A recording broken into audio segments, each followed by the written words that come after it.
आज म तपाईहरुलाई दक्षिण कोरियाको र उत्तर कोरियाको सीमा क्षेत्रको बारेमा देखाउँदै छु यो भिडियोमा। दक्षिण कोरियाको खिम्पोमा अवस्थित यो ठाउँबाट उत्तर कोरियाको दृश्य कस्तो देखिन्छ त कृपया भिडियो अन्तिमसम्म हेर्नुहोला।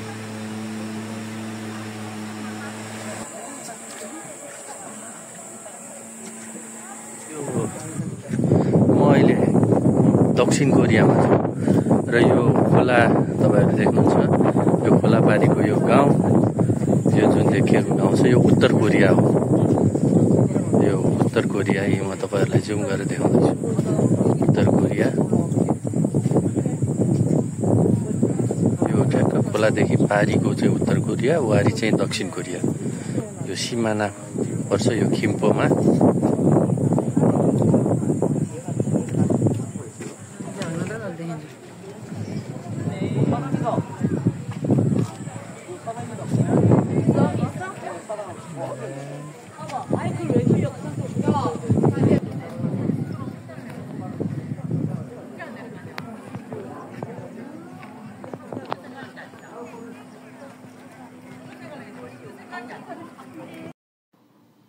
यो दक्षिण कोरिया हो र बीचमा खोला छ।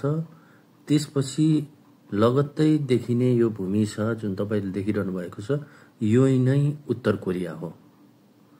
उत्तर कोरियामा कृषि गरिरहेको हामीले यहाँबाट दूरबीनबाट हेर्दाखेरि देखिरहेका थियौं मानिसहरू। उत्तर कोरिया यसरी दूरबीन देखिएको छ। यो चाहिँ उत्तर कोरिया हो। उत्तर कोरियाको पहाड।